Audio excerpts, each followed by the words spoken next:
ಭಾರತದ ಅತ್ಯುನ್ನತ ಪ್ರಶಸ್ತಿಗಳಾದಂತಹ ಪದ್ಮ ಪ್ರಶಸ್ತಿಗಳನ್ನು ಈ ಬಾರಿ ಒಟ್ಟು 131 ಸಾಧಕರಿಗೆ ನೀಡಲಾಗಿದೆ.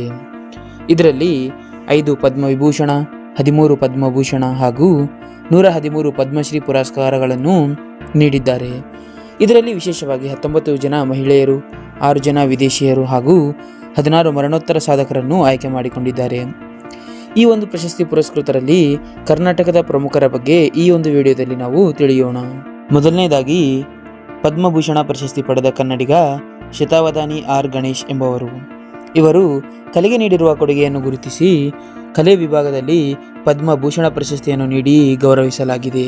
ಇನ್ನು ನಂತರ ಪದ್ಮಶ್ರೀ ಪ್ರಶಸ್ತಿ ಪಡೆದ ಕನ್ನಡಿಗರು ಅಂಕೇಗೌಡ ಅವರು. ಇವರು ಮಂಡ್ಯದ ಬಸ್ ನಿರ್ವಾಹಕರಾದ ಇವರು ಮಂಡ್ಯ ಜಿಲ್ಲೆಯ ಪಾಂಡವಪುರ ತಾಲೂಕಿನ ಹರಳಹಳ್ಳಿ ಗ್ರಾಮದಲ್ಲಿ ಪುಸ್ತಕ ಮನೆಯನ್ನು ಸ್ಥಾಪಿಸಿದ್ದಾರೆ. ಇವರ ಈ ಸಮಾಜ ಸೇವೆಯನ್ನು ಗುರುತಿಸಿ ಪದ್ಮಶ್ರೀ ಪ್ರಶಸ್ತಿಯನ್ನು ನೀಡಿ ಗೌರವಿಸಲಾಗಿದೆ. ನಂತರ 1975ರಲ್ಲಿ ಸುಮಂಗಲಿ ಸೇವಾ ಆಶ್ರಮವನ್ನು ಸ್ಥಾಪಿಸಿ ಸಮಾಜ ಸೇವೆಯನ್ನು ಮಾಡಿದ ಡಾಕ್ಟರ್ ಎಸ್.ಜಿ. ಸುಶೀಲಮ್ಮನವರಿಗೆ 2026ರಲ್ಲಿ ಪದ್ಮಶ್ರೀ ಪ್ರಶಸ್ತಿಯನ್ನು ತಮ್ಮ ಸಮಾಜ ಸೇವೆಗೆ ನೀಡಿ ಭಾರತ ಸರ್ಕಾರ ಗೌರವಿಸಿದೆ.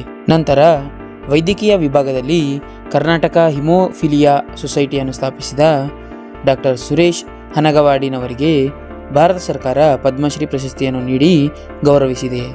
ನಂತರ ಸಾಹಿತ್ಯ ಮತ್ತು ಶಿಕ್ಷಣ ವಿಭಾಗದಲ್ಲಿ ಪದ್ಮಶ್ರೀ ಪಡೆದ ಕನ್ನಡಿಗ ಡಾಕ್ಟರ್ ಪ್ರಭಾಕರ್ ಕೋರೆನವರು. ಇವರು ಹಿರಿಯ ಶಿಕ್ಷಣ ತಜ್ಞರು ಮತ್ತು ರಾಜ್ಯಸಭಾ ಮಾಜಿ ಸದಸ್ಯರಾಗಿದ್ದಾರೆ.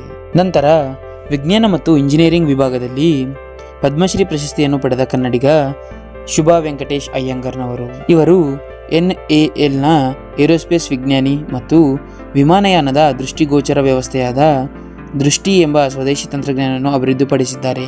ಇದನ್ನು ಗೌರವಿಸಲು ಇವರಿಗೆ ಪದ್ಮಶ್ರೀ ಪ್ರಶಸ್ತಿಯನ್ನು ಭಾರತ ಸರ್ಕಾರ ನೀಡಿದೆ.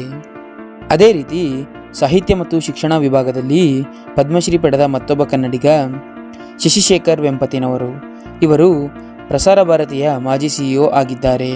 ನಂತರ ವಾಣಿಜ್ಯ ಮತ್ತು ಕೈಗಾರಿಕಾ ವಿಭಾಗದಲ್ಲಿ ಪದ್ಮಶ್ರೀ ಪಡೆದ ಕನ್ನಡಿಗ ಶ್ರೀ TT ಜಗನ್ನಾಥನ್ ನವರು. ಇವರು ಮರಣೋತ್ತರ ಪದ್ಮಶ್ರೀ ಪಡೆದ 2026ರಲ್ಲಿನ ಏಕೈಕ ಕನ್ನಡ ವ್ಯಕ್ತಿ. ಕಿಚನ್ ಮೊಘಲ್ ಎಂದೇ ಖ್ಯಾತರಾದ ಇವರು TT ಪ್ರೆಸ್ಟೀಜ್ ಸಂಸ್ಥೆಯ ಮಾಜಿ ಅಧ್ಯಕ್ಷರಾಗಿದ್ದರು. ಈ ಇನ್ಫಾರ್ಮೇಷನ್ ನಿಮಗೆ ವರ್ತ್ ಎನಿಸಿದರೆ ವಿಡಿಯೋಗೆ ಲೈಕ್ ಮಾಡಿ, ಶೇರ್ ಮಾಡಿ, ಚಾನಲ್ಗೆ ಸಬ್ಸ್ಕ್ರೈಬ್ ಆಗೋದನ್ನು ಮಾತ್ರ ಮರೆಯಬೇಡಿ.